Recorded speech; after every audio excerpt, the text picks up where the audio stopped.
네, 여러분 안녕하십니까? 가장 빠른 종합뉴스 뉴스큐 시작합니다. 디데이였던 재헌절은 지나갔고 내탓 공방 속에서 국회 원구성 협상은 다시 연기됐습니다. 대통령실 이른바 사적 채용 논란은 주말을 거치면서 논란이 꼬리를 물고 있는 형국인데 형동생 사이라던 이른바 윤핵관 형제는 이 문제로 다시 불화설이 불거지고 있습니다. 오늘은 정치부 권민석 기자가 전국 이모저모 짚어주겠습니다. 잠시 뒤엔 4년 7개월 만에 한일 외교장관 회담이 열립니다. 회담 분위기는 도쿄 이경화 특파원 연결해서 듣고 최근 출범한 강제동원 대상 민관협의회 활동까지 들어보겠습니다. 네, 그럼 개점 휴업 상태, 약속을 어기게 된 국회부터 가보겠습니다. 네, 원구성을 미룬 여야는 유류세 인하 등 시급한 민생 현안을 논의할 특별위원회를 먼저 꾸리기로 합의했습니다. 국회 취재기자 연결하겠습니다. 김경수 기자. 네, 국회입니다. 네, 거의 50일 가까이가 됐는데 자, 공전 표류적인 국회. 여야가 일부 합의를 이뤘다고요? 네, 여야 원내대표가 오늘 아침 국회의장 주재로 다시 만났습니다. 여야는 우선 시급한 경제 현안을 다룰 민생경제안정특별위원회를 꾸리고 다음 주부터는 대정부 질문도 하기로 했습니다. 합의 내용 여야 원내대표 발표를 직접 들어보겠습니다. 7월 20일 수요일 오전 10시 국회 본회의에서 민생경제안정특별위원회 구성 결의안을 처리한다. 논의한 건은 유류세 인하폭 추가 확대, 납품단가 연동제 도입, 부동산 관련 제도 개선, 직장인 10대 부분 비과세 확대, 안전운임제 지속, 대중교통비 환급. 7월 21일 10시에 교섭단체 대표연설을 실시한다. 7월 20일 더불어민주당, 7월 21일 목요일 국민의힘이 합니다. 그리고 7월 25일, 26일, 27일 월요일에서 수요일까지 오후 2시에 대정부 질문을 실시하고 아직 이견이 좁혀지지 않은 원구성 논의는 이번 주 목요일 그러니까 21일까지 마무리하기로 다시 한번 시한을 정했습니다. 과학기술정보방송통신위원회를 어느 당이 가져가느냐를 두고 여야가 평행선을 달리고 있는데 해법을 찾을지 관심입니다. 한편 정부 여당은 어제 이어 오늘 아침에도 연 이틀 당정협의회를 열었는데 오늘은 세제 개편 방안이 논의됐습니다. 회의에 참석한 추경호 부총리 발언 들어보겠습니다. 법인세 과세 체계 개선, 규제성 조세 정비 및 가업 승계, 애로 해소 등에 초점을 두었습니다. 둘째, 고물가 속 어려움을 겪고 있는 서민 중산층의 세금 부담을 완화하고 주거 안정을 위한 부동산 세제도 정상화하고자 합니다.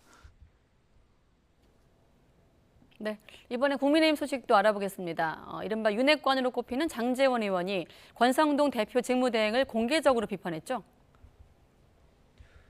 네, 오늘 아침 장제원 의원은 자신의 SNS에 권성동 대표 직무대행 겸 원내대표가 거친 표현을 삼가야 한다고 지적했습니다.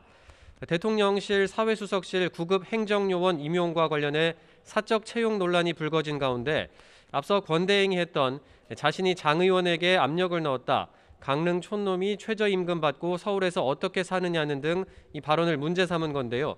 장 의원은 권 대행에게 집권 여당 대표 자리에 있다는 사실을 잊지 말라고 당부했습니다. 권 대행은 장 의원의 지적에 이런 반응을 내놨습니다. 당 소속 국회의원이 대표 직무대행 및 원내대표에게 이런저런 쓴소리를 저는 할 수 있다라고 생각을 하고 있습니다. 장 의원의 지적에 대해서 겸허히 제가 수용을 하고 또 당내 의원님들이나 당원들의 비판에 대해서도 열린 마음으로 듣도록 하겠습니다. 앞서 지난주 금요일 두 사람은 오찬 회동을 통해 이준석 대표 징계 수습에 대한 이견으로 불거졌던 불화설을 일축했는데요. 불과 사흘 만에 다시 미묘한 기류가 감지되고 있습니다. 한편 당원권 정지 징계 이후 전국을 돌고 있는 이준석 대표는 어제는 부산 광안리에서 당원들과 교류하며 2030 지지층 다지기를 이어가고 있습니다. 네, 이번에 민주당 상황도 들어보겠습니다. 당권 경쟁을 공식화한 이재명 의원, 오늘 행보는 어땠습니까? 네, 이재명 의원은 오늘 아침 8시 반 국립현충원에서 김대중 전 대통령 묘소를 참배하며 첫 일정을 시작했습니다. 이어 오전 10시 연세대 청소 노동자들과 만나 현장의 어려움을 들었는데요. 이 의원은 현충원 참배 뒤 기자들과 만나 김대중 전 대통령을 닮고 싶은 지도자로 꼽기도 했습니다. 특히 현실 정치 속에서 많은 어려움들이 있었지만 통합의 정신을 주장했을 뿐만 아니라 실천했고, 저 개인적으로는 정말로 닮고 싶은 근현세사의 위대한 지도자라는 생각으로 오늘 처음 일정으로 이렇게 찾아뵙게 됐습니다. 하지만 이 의원 출마를 두고 당내 반대 목소리가 여전합니다. 역시 어제 당대표 출마를 선언한 서른 의원은 오늘 아침 라디오 방송에서 이재명 의원을 못 막으면 당이 쪼개질 거라며 견제하기도 했습니다. 여기서 폭주기관차는 그럼 당연히 이재명 의원이 되겠죠. 상징적으로 그렇게 표현을 했는데 폭주라고 표현을 한 건 조금 뭐 과하긴 하지만은 이재명 의원이 당대표가 되면은 분열이 일어난다는 건 일반적인 시각입니다. 오는 8월 말로 예정된 민주당 전당대회 후보 등록은 오늘 마감되는데요. 97그룹 박용진 의원은 오늘 오전 부산 명지시장에서 당대표 출마 선언을 하면서 지역주의에 맞섰던 도전자 노무현처럼 어차피 당대표는 이재명이라는 대세론에 도전하겠다고 밝혔습니다. 앞서 요건을 갖추지 못했다며 당으로부터 출마 불가 판단을 받았던 박지현 전 비대위원장은 오늘 오전 후보 등록을 강행했지만 서류 접수 자체가 거부됐습니다. 지금까지 국회에서 전해드렸습니다. 네, 통일부가 2019년 11월 탈북 어민이 판문점을 통해서 북한으로 송환될 당시 촬영된 영상을 공개했습니다. 네, 약 4분 분량의 영상인데 탈북 어민들이 판문점 군사분계선을 넘어갈 당시의 상황이 담겼습니다. 취재기자 연결해 자세한 내용 알아보겠습니다. 한연희 기자. 네, 통일외교안보부입니다. 네, 일주일 전엔 사진이었고 오늘은 영상인데 정확히 길이가 어떻게 됩니까? 네, 말씀하신 것처럼 공개된 영상은 3분 56초, 약 4분 분량입니다. 공개된 영상에는 어민들이 포승줄에 묶인 채 판문점 남측 지역 대기실에 앉아 있는 모습이 담겼는데요. 또 이 가운데 한 명이 군사 분계선을 앞에 두고 바닥에 주저앉는 모습과 군사 분계선을 넘지 않으려 저항하는 어민을 우리 측 관계자들이 막는 목소리, 또 머리를 땅에 찍는 듯한 이 둔탁한 소리 등도 포함됐습니다. 앞서 통일부는 지난 11일 탈북 어민 북송 결정엔 잘못된 부분이 있다는 입장을 밝히고 이튿날엔 북송 당시 사진을 공개했습니다. 그런데 공개된 사진 속에서 누군가 이 당시 상황을 촬영 중인 모습이 발견되면서 국회에서 이 통일부의 영상 확인과 제출을 요구했는데요. 이후 통일부는 이 당시 현장에 있던 직원 한 명이 개인적으로 북송 과정을 휴대전화로 촬영한 사실을 확인했다고 전했습니다. 통일부 당국자는 해당 영상이 개인 촬영 영상으로 통일부의 공식 관리 자료가 아닌 만큼 공개할 수 있는지를 법률 검토를 진행했다, 이렇게 설명했는데요. 일단 이 개인 휴대전화로 촬영한 것은 사실이지만 업무 수행 과정 현장에서 촬영한 것인 만큼 순수 개인의 기록물이 아닌 관련법상 공공기관의 정보에 준한 것으로 보는 것이 타당하다고 결론 내렸다고 밝혔습니다. 또 해당 동영상을 비밀로 관리하지 않았고 이미 북송 관련 사진을 공개한 만큼 법에 따라 해당 동영상을 국회에 제출하기로 했다고 전했습니다. 통일부 당국자는 또 해당 영상은 소수 업무 관련자에게만 이 북송 직후 공유돼 공식 기록으로 관리되지는 않았다고 덧붙였습니다. 지금까지 통일외교안보부에서 YTN 한연입니다. 네, 이렇게 통일부가 북송 당시 이번엔 영상을 공개한 가운데 윤석열 대통령은 탈북 어민 북송 사건에 대해서 모든 국가의 일은 헌법과 법률에 따라 진행돼야 한다는 원칙론을 강조했습니다. 대통령실 직원 채용 논란에 대해선 답변하지 않았습니다. 오늘 출근길 발언 직접 들어보시죠. 강제 북송 사진이 공개됐는데 어떻게 보셨는지라며 검찰 국정원 조사 진행 중인데 어디에 초점을 두고 진행해야 할지 궁금합니다. 대통령은 모든 국가의 사무가 헌법과 또 법률에 따라서 진행이 돼야 된다는 그런 원칙론 이외에는 제가 따로 드릴 말씀이 없습니다. 일단 채용 논란에 윤석열씨 공정이 무너졌다라 국정조사 요구 목소리까지 있는데 혹시 다시 인사 전반에 짚어볼 계획 있으신지요? 다른 말씀 또 없으세요? 자, 채용 얘기는 안 해주시는 건가요? 윤석열 대통령이 국정 수행을 잘 못한다는 부정평가가 60%대를 넘어선 여론조사 결과가 나왔습니다. 그래픽 보시죠. 리얼미터가 미디어 트리뷴 의뢰를 받아 지난 11일부터 15일까지 닷새 동안 전국 18세 이상 2,519명을 대상으로 조사한 결과 윤 대통령이 국정 수행을 잘한다는 긍정평가는 33.4%로 지난주보다 3.6%포인트 하락했습니다. 반면 부정평가는 일주일 전보다 6.3%포인트 오른 63.3%를 기록해 리얼미터 조사에서 처음으로 60%대를 돌파했습니다. 더 자세한 내용은 리얼미터나 중앙선거 여론조사심의위원회 홈페이지를 참조하면 됩니다. 네, 제닛 옐런 미 재무장관이 내일 우리나라를 방문합니다. 윤석열 대통령을 예방한 뒤 이창용 한국은행 총재와 추경호 부총리 겸 기획재정부 장관 등을 잇따라 만나 공급망 회복과 인플레이션 압력 완화를 위한 협력 방안을 논의할 예정입니다. 이동원 기자의 보도입니다. 제닛 옐런 미 재무장관이 취임 후 처음으로 우리나라를 방문합니다. 옐런 장관은 윤석열 대통령을 예방해 면담하고 이창용 한은 총재, 추경호 부총리 겸 기획재정부 장관과 만날 예정입니다. 탄력성 있는 공급망 구축과 세계적인 인플레이션 압력의 완화를 위해 한국과 같은 동맹과 강력하고 국제적인 파트너십을 맺는 것이 중요하다는 점이 강조될 것으로 보입니다. 특히 동맹국 위주로 공급망과 무역 관계를 재편하는 프렌드 쇼어링을 논의할 것이라고 미 재무부가 밝혔습니다. 또 미국이 이미 제한한 러시아산 원유에 대한 가격 상한제 도입 등 러시아에 대한 제재 문제가 논의될 전망입니다. A price cap on Russian oil is one of our most powerful tools to address the pain that Americans and families across the world are feeling at the gas pump and the grocery store right now. 앨런 장관은 1박 2일의 방한 기간 동안 여성 기업인들과도 만나 여성의 경제활동 참여 확대 방안 등에 대해 의견을 나눌 예정입니다. 또 최근 미국 내 전기 자동차용 배터리 제조시설 투자 계획을 발표한 LG그룹을 방문해 관련 시설을 둘러볼 예정입니다. 장관 취임 후 인도네시아 발리에서 열린 G20 재무장관 회의를 계기로 첫 인도태평양 지역 순방에 나선 옐런 장관은 회의 전 일본을 방문한 데 이어 한국 방문을 끝으로 이번 순방을 마무리합니다. YTN 이동원입니다.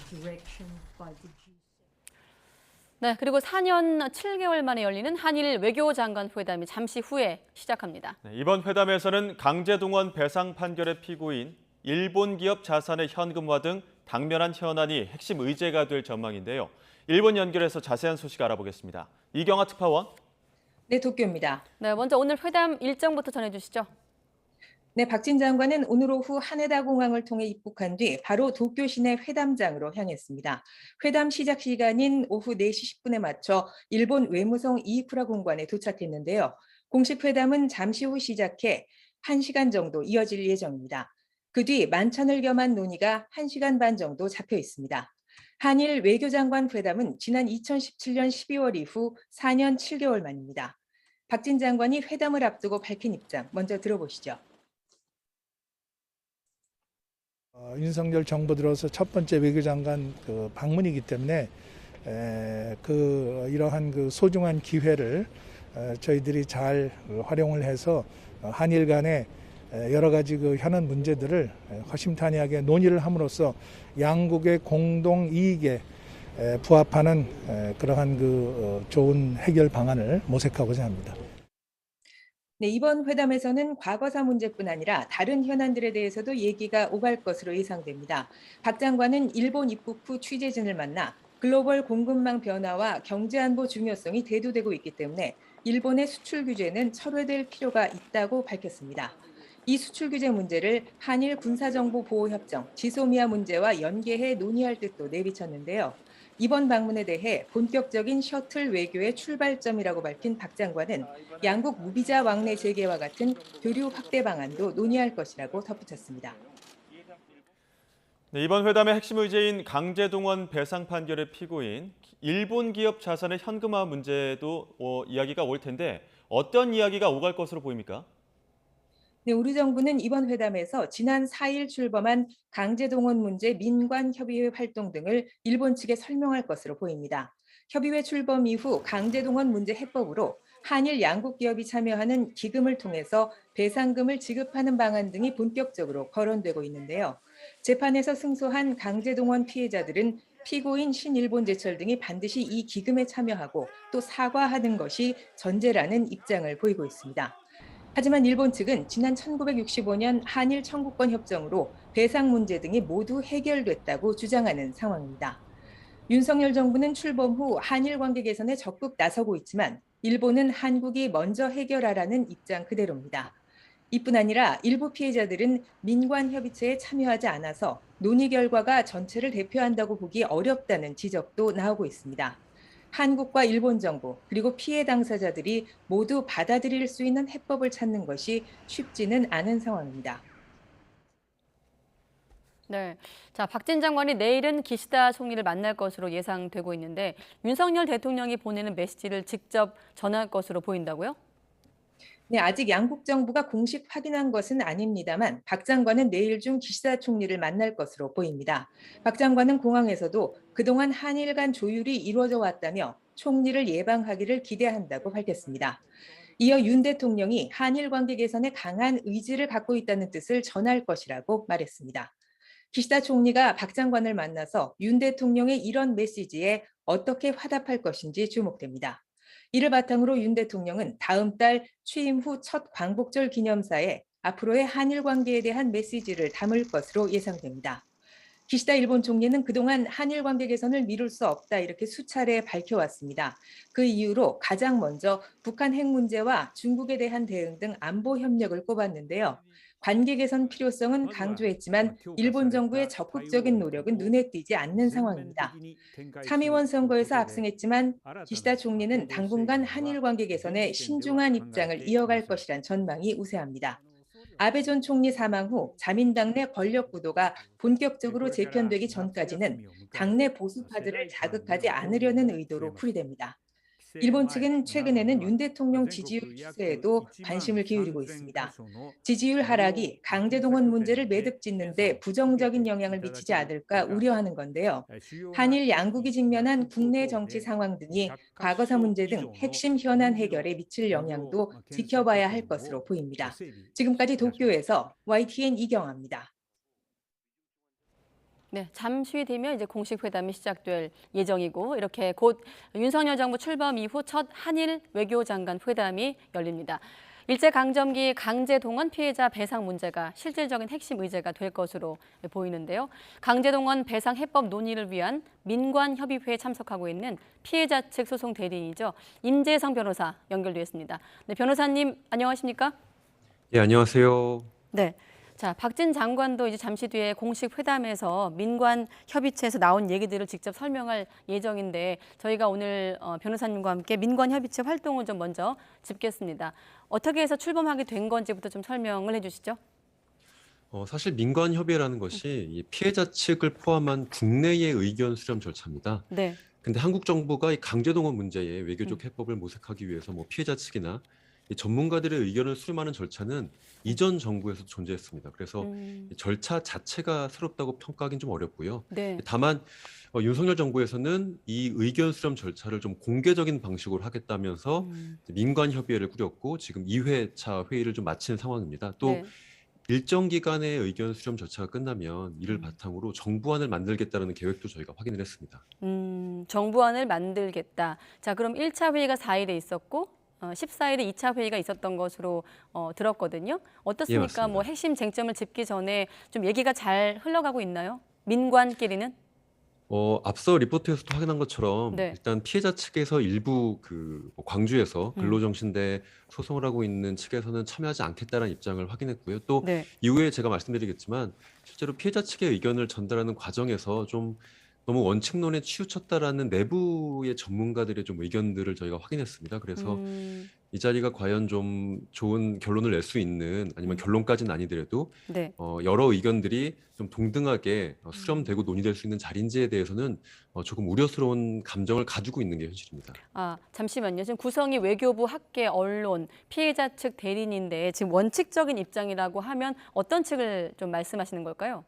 저희가 예를 들어 타협안, 어쨌든 이것이 해법이라고 표현됐지만 결국은 타협안입니다. 네. 그 타협안에 대해서 피해자 측이 받아들일 수 있는 마지노선에 대해서 언급을 했을 때 실제로 일부 전문가들은 이것이 너무 원칙론이다. 만약 그러한 원칙을 고수한다면 우리가 이 자리에 모일 필요가 없지 않느냐와 같은 표현들이 있었기 때문에 네. 이 자리가 의견을 수렴하는 것인지 아니면 피해자 측의 양보를 이끌어내기 위한 절차인지 좀 혼란스러운 좀 상황도 있었습니다. 네, 알겠습니다. 왜 혼란스러운지 아마 다음에 질문 드릴 거를 통해서 한번 좀 이해를 한번 해보겠습니다. 자, 먼저 좀 2018년도 한국 대법원이 판결에 대한 내용들을 좀 다시 한번 상기할 필요가 있을 것 같은데 지금 거기에 대해서 현재까지도 언론 보도가 나갔다시피 일본 기업들은 판결에 따르지도 않고 일본 정부도 여전히 부정적인 입장인 거죠?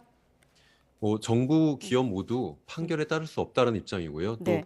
미쯔비시 중공업이나 일본 제철 같이 일본의 강제 동원 가해 기업들이 이 판결을 이행하지 않는 상황이 장기간 계속되자 피해자들은 사실 어쩔 수 없이 일본 기업들의 국내 자산을 확인하고 네. 그 자산에 대한 압류와 집행 절차를 계속 진행해 왔습니다. 민사소송에서 패소한 쪽이 판결을 이행하지 않으면 당연히 집행 절차는 당연한 절차인데요. 근데 이제 결국 요 절차들이 결국 올해 말 정도까지는 늦어도 네. 매각 명령 절차가 좀 확정되어서 경매가 이루어질 수 있다라는 예상들이 나오고 있고 네. 저희 역시도 그렇게 예상을 하고 있습니다.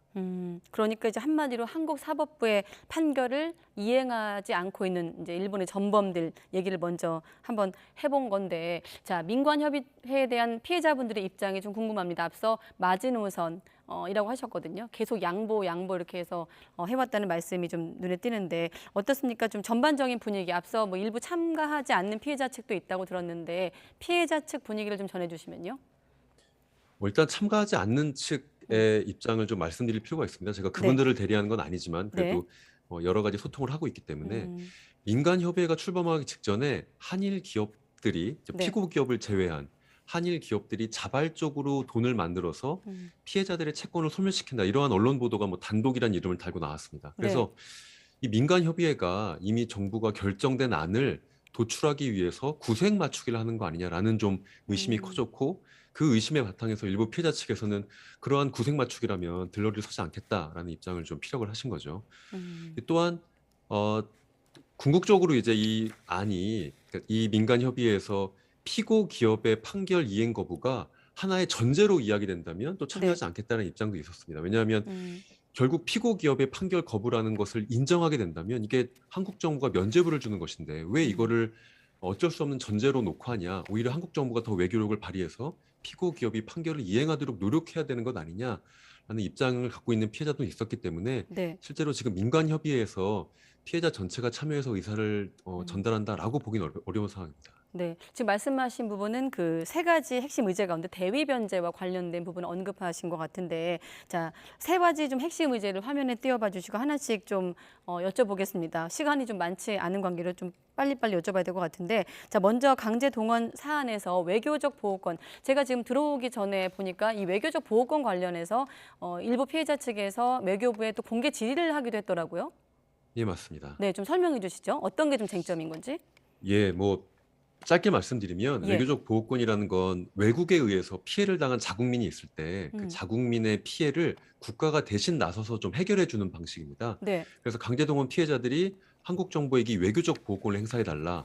피고 기업이 계속 판결을 이행하지 않기 때문에 피해자들과 피고 기업을 마주 앉아서 협상을 할 수 있는 협상 자리를 만들어달라라는 요구를 했습니다. 그래서 이제 외교적 보호권을 행사해달라라고 했는데 외교부 측에서 2차 민간협의회 때 어떠한 입장을 좀 확인했냐면 이게 외교적 보호권이 성립하지 않는 사안이라는 좀 표현을 했습니다. 왜냐하면 이게 국가의 불법 행위여야 되는데, 즉 일본 정부의, 근데 일본 기업이면 이게 사인이기 때문에 이 경우에는 외교적 보호권이 성립하지 않는다는데 저는 그건 잘못된 해석이라고 봅니다. 왜냐하면 강제동원이라는 건 일본 정부와 일본 기업이 식민지 시기 때 같이 불법 행위를 한 공동 불법 행위이기 때문에 외교부 해석이 잘못된 것이고, 또 더 나아가선 한국 정부가 갖고 있는 외교적 보호권이라는 권리가 있다 없다라는 건 굉장히 중요한 사안인데 이것에 대해서 외교부가 좀 아마 실수한 거라고 보고 있습니다. 그래서 이것을 정정할 수 있는 기회를 공개 질의를 통해서 외교부에 전달을 하였고요. 또 저희가 아마 외교부의 답변이 근시간 안에 있지 않을까라고 좀 생각하고 있습니다. 그러니까 이제 14일 열린 2차 회의 이후 이제 외교부에서 외교적 보호권 성립 요건에 해당하지 않는 취지의 언급을 했기 때문에 이 부분은 좀 외교부의 실수이기 때문에 정정할 기회를 주겠다는 게 좀 이렇게 정리하면 되겠습니까?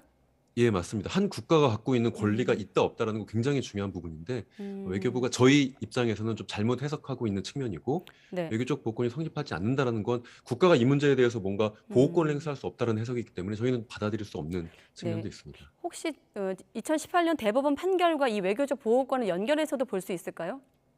예, 2018년 대법원 판결의 핵심적인 쟁점이 개인의 청구권이 존재하는 걸 넘어서서 네.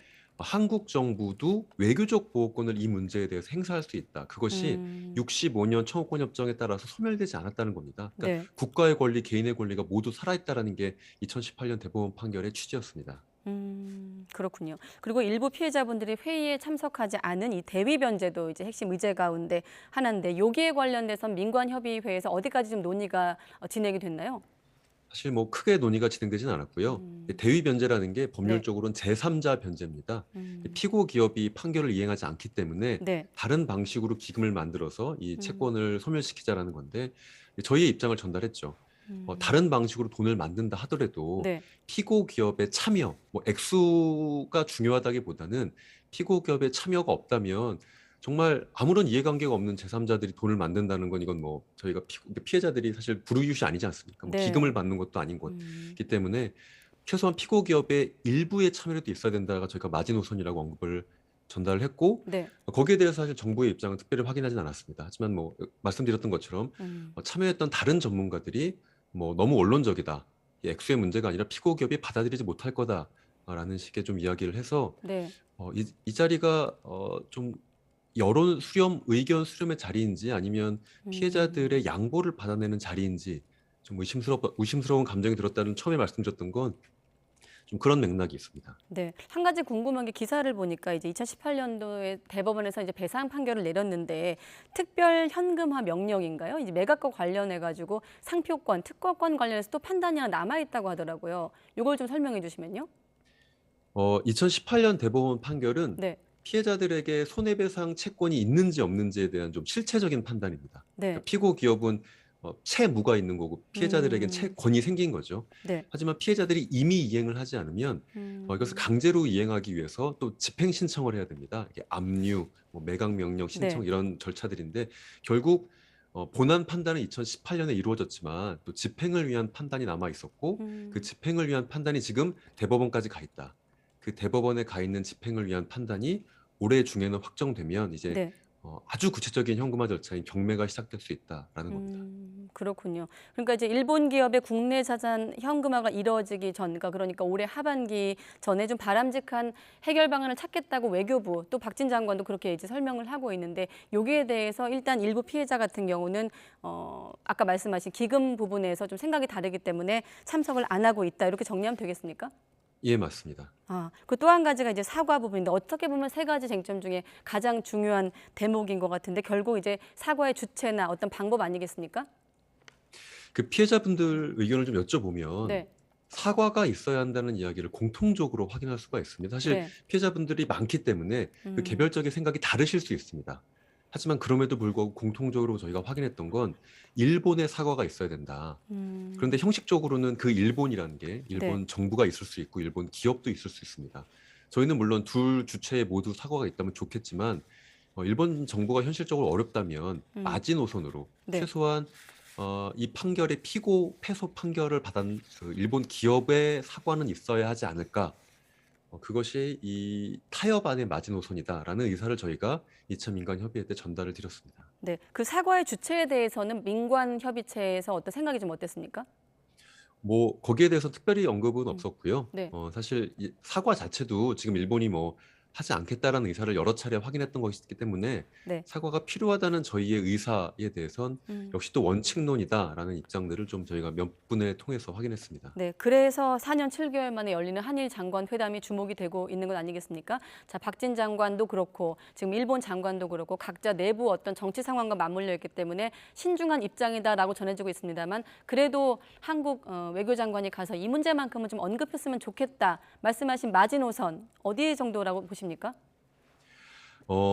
결국 지금 이제 박진 외교부 장관이 네. 일본에 가기 전에 해서 윤석열 정부는 한일 관계 개선에 굉장히 큰 열정을 가지고 있다라고 좀 이야기를 계속 반복하고 있는데요. 네. 저는 윤석열 정부가 한일 관계 개선에 방향성보다는 속도에만 너무 초점을 맞추고 있다고 생각이 듭니다. 그러니까 신속하게 한일 관계가 개선돼야 된다는 속도에 너무 초점을 맞추다 보니까 과연 방향은 어때야 되는지, 어떠한 한일 관계 개선이어야 되는지, 그 과정 속에서 피해자는 한일 관계를 방해하는 장애물인 건지, 그래서 이 사람들을 제거해야 되는 건지, 아니면 이 사람들의 오랜 투쟁과 이 사람들의 고통도 충분히 한일 관계 개선이라는 논의 속에서 포함되고 지켜져야 되는 건지에 대해서는 조금 좀 의구심이 들 때가 있습니다. 그래서 네. 너무 속도에 집착하지 마시고 이 방향에 대해서도 충분하게 검토하셔서 한일 관계 개선이라고 하는 좀 추상적인 용어 속에서 네. 국가 간의 관계 개선을 넘어선 정말 그 국민들과 개별 시민들의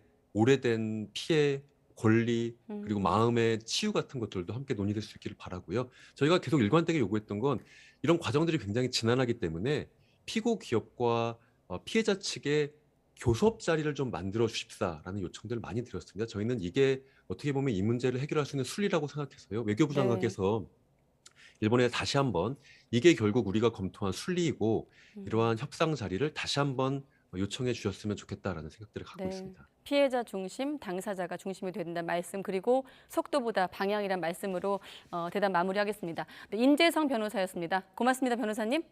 예, 감사합니다. 네.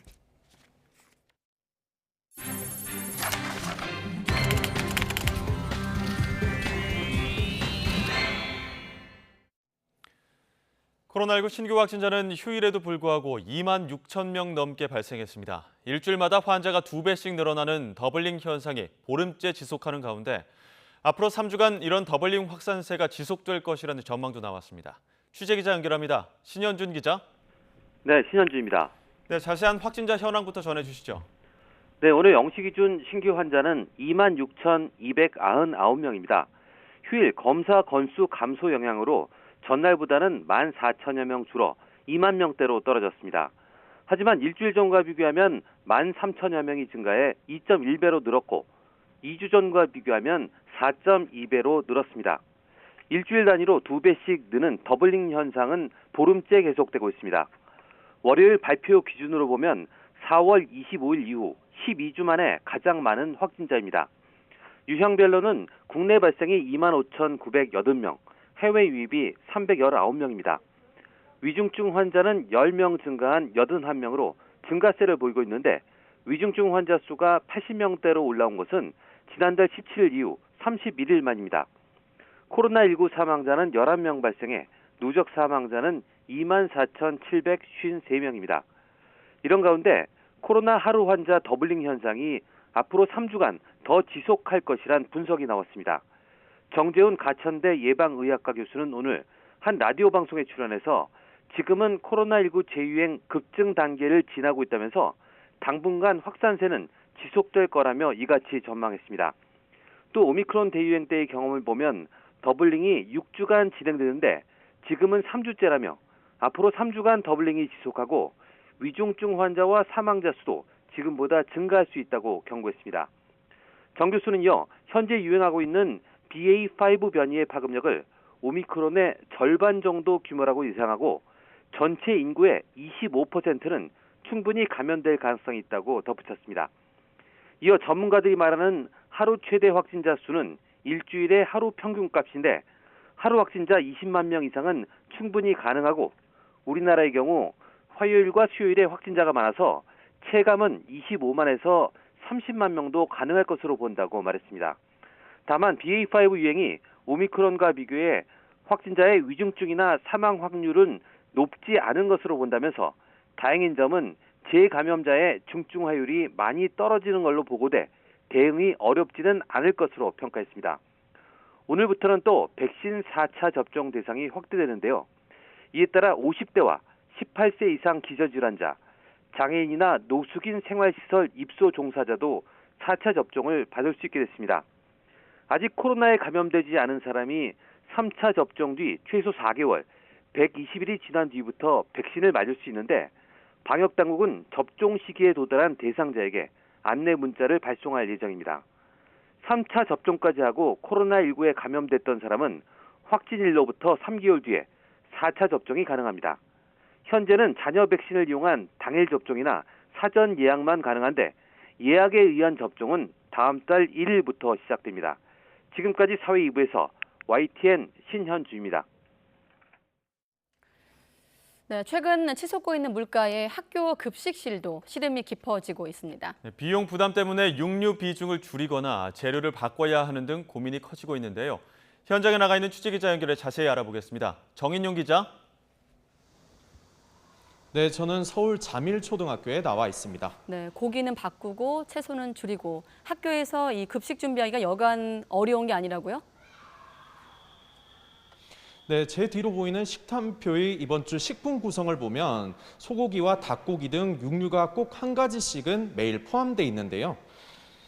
가공식품이나 토마토, 수박 등 농산물도 전년 대비 모두 5%에서 10% 정도 값이 비싸졌습니다. 육류도 마찬가지로 대체로 20% 정도 올랐습니다. 이렇게 전체 재료값을 지난해와 비교해 보니 오늘 하루 기준으로 비용이 10% 이상 오른 거로 나타났습니다. 이 때문에 최근 학교는 고기 부위를 변경하거나 고기 종류를 바꾸기도 하고 재료값은 비싼데 잔반이 많이 나오는 채소 일부를 줄이기도 했습니다. 아이들의 입맛을 고려하면 고기 공급 횟수를 줄일 수는 없기 때문에 저렴한 고기나 채소 등으로 비용을 조절하는 겁니다. 이곳 급식실에선 우유가 부식으로 제공되지 않아서 그나마 고물가 속에서도 버티고 있는데요. 하지만 2학기에도 지금과 같은 물가 인상 흐름이 계속되면 고기는 물론 후식용 과일 등도 줄일 수밖에 없다고 합니다.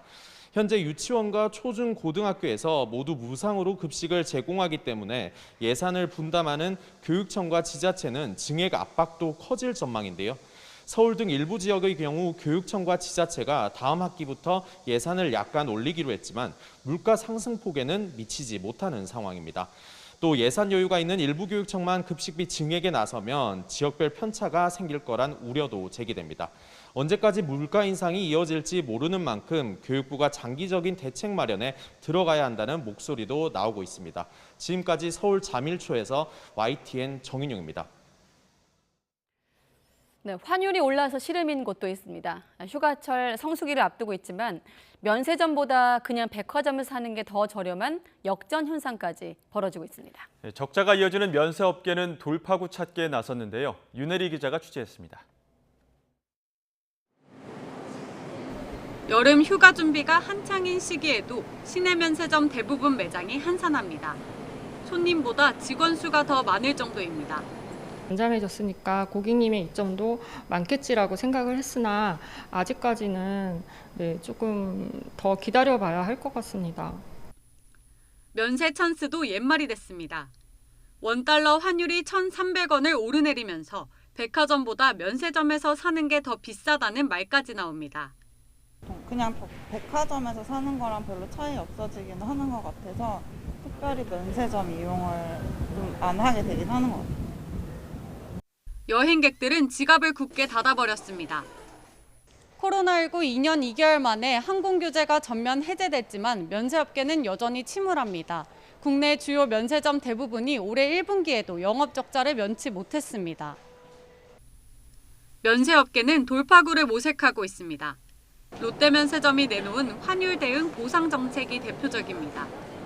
구매 당시 환율이 1,300원을 넘으면 손해본 만큼 현금처럼 쓸 수 있는 포인트를 최대 60% 더 돌려주는 겁니다. 환율이 올라감에 따라서 비례해서 면세점 혜택도 더 드리는 행사들을 준비해서 고객분들이 부담을 덜 느끼시고 예전처럼 면세 구매를 하실 수 있게 지원해드리고 있습니다. 새 활로도 개척하고 있습니다. 출국 없는 면세 쇼핑에 이어 외국인들을 대상으로 입국 없는 면세 쇼핑도 등장했습니다. 국내 주요 면세점들은 이번 달부터 한국을 방문하지 않은 외국인들도 온라인을 통해 국내 면세 제품을 살 수 있는 역직구 쇼핑몰 운영을 시작했습니다. 글로벌 역직구 전문몰을 확장해서 국내 제품들이 해외 소비자들 대상으로 더욱 성장해 나갈 수 있도록 도울 예정입니다. 정부는 기대보다 회복이 더딘 관광산업을 지원하기 위해 8년 만에 내국인 면세 한도를 현행 600달러에서 800달러로 상향하겠다고 밝혔습니다. YTN 윤혜리입니다. 네, 50일 가까이 이어지고 있는 대우조선해양 하청 노동자들의 파업을 놓고 정부가 또다시 대국민 담화를 발표하고 있습니다. 현장으로 바로 가보겠습니다. 조선소의 일본 도쿠는 초대형 선박 4척을 동시에 건조할 수 있는 세계 최대 규모로 대한민국 조선업 경쟁력의 상징과 같습니다. 이곳이 지난달 22일 일부 협력업체 근로자의 불법 점거로 멈췄었고 건조를 마치고 조만간 선주에게 인도돼야 할 초대형 원유 운반선은 발이 묶였습니다. 지난주 고용노동부와 산업통상자원부 장관께서 불법 점거 중단과 대화를 촉구하는 담화 이후에도 대화는 이루어지고 있지만 아직까지 불법 점거는 계속되고 있습니다. 대우조선해양은 글로벌 금융위기 이후 조선업 장기 불황과 분식회계 사태로 경영난을 겪으며 15년 이후 7조 1천억 원의 대규모 국민 혈세를 투입하며 구조조정을 추진해 왔습니다. 하지만 여전히 500%가 넘는 높은 부채 비율과 작년 1조 7천억 원, 올 1분기 4,700억 원에 달하는 대규모 적자를 기록하는 등 상황은 매우 어렵습니다. 최근 조선업 경기 회복과 수주 확대를 발판 삼아 기업 정상화를 위한 뼈를 깎는 노력이 절실한 상황에서 이번 불법 점거 사태는 대우조선해양 및 협력업체 대다수 근로자와 국민의 기대에 찬물을 끼얹고 오랜 불황에서 서서히 벗어나고 있는 한국 조선 산업이 지금껏 쌓아올린 신뢰를 무너뜨릴 수 있는 무책임한 행위입니다. 특히 친환경, 디지털 등 조선업 패러다임 전환에 선제적으로 대응하고 있는 조선해양 강국의 초격차를 지키기 위해 노사 모두 한 배를 탄 공동 운명체라는 것을 잊지 말아야 합니다. 우리나라는 ILO 핵심 협약 비중 국가로 선진국 수준의 결사의 자유가 보장되고 근로자는 법의 테두리 안에서 충분히 권리를 주장할 수 있습니다. 이번 사태는 일부 협력업체 근로자들이 불법 행위로 자신들의 주장을 관철시키려 동료 근로자 18,000여 명의 피해와 희생을 강요하는 이기적인 행동입니다. 철진한 폭력, 불법적 투쟁 방식은 이제 일반 국민은 물론 대다수 동료 근로자들의 지지를 얻지 못합니다. 정부는 그간 일관되게 밝힌 바와 같이 노사 자유를 통한 갈등 해결을 우선하되 불법 행위에 대해서는 법과 원칙에 따라 엄정하게 대응할 것입니다. 주요 업무 시설을 배타적으로 점거한 하청노조의 행위는 명백한 위법이며 재물손괴 등 형사처벌과 손해배상 책임을 피할 수 없습니다. 지난 7월 15일 사법부도 집회금지 가처분 신청에 대한 판단을 통해 정당한 쟁의행위의 범위를 벗어났다며 이례적으로 불법성을 명시했습니다. 지금까지 국민들께서 노조가 대화의 장으로 나오길 충분히 참고 기다렸습니다. 이제는 정말 불법 행위를 끝내야 합니다. 최근 우리 경제는 물가 불안이 지속되며 국민들의 시름이 깊어지는 가운데 급격한 금리 인상, 자산시장 불안, 실물 경제 둔화 등 하방 위험과 불확실성도 확대되고 있습니다. 저소득층, 청년, 중소기업 등 취약 부문의 어려움이 가중되고 있지만 험난한 길이 언제 끝날지 예단하기 어렵습니다. 지금은 모두가 합심해 함께 고통을 분담하며 경제 살리기에 매진해야 할 때입니다. 노사 간의 대화를 통해 합리적 대안을 마련하지 못하고 지금과 같은 불법적인 정거 농성을 지속한다면 정부도 법과 원칙에 따라 엄중하게 대응할 수밖에 없다는 점을 다시 한번 말씀드립니다. 정부는 적극적 중재 노력과 함께 취약근로자 처우 개선 등 필요한 정책적 지원에 힘쓰겠습니다. 노조도 기업과 동료 근로자 전체의 어려움을 헤아려 불법 행위를 즉시 중단하고 조속히 타결하기를 강력히 촉구합니다. 감사합니다. 네, 관련해서 오전에 정부 서울청사에서 관계 장관 회의가 있었고 이후 이제 공동 담화문이 발표될 예정이었는데 추경호 부총리가 직접 담화문을 발표했습니다. 오늘 어떤 내용으로 좀 담화문이 나왔죠? 예, 담화문에서는 일부 노동자들의 불법 행위로 주장을 관철시키는 것은 이기적인 것이다. 이 때문에 정부는 이에 대해서 엄정하게 대응할 것이다. 이제는 불법 행위를 끝내고 고통을 분담하면서 경제 살리기에 매진해야 할 것이다. 이렇게 또 정부는 입장을 밝혔습니다. 네, 파업 장기화로 인한 막대한 피해에 대한 우려를 표명할 것으로 알려졌는데 그런 내용을 담은 담화문 내용 들으셨습니다. 추가적인 내용은 또 취재 기자가 정리하면 다시 한번 알려드리겠습니다.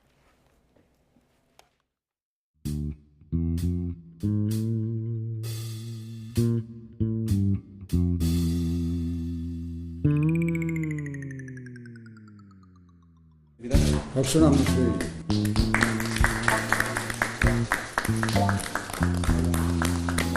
(7월 20일) 수요일 오전 10시 국회 본회의에서 민생경제안정특별위원회 구성 결의안을 처리한다.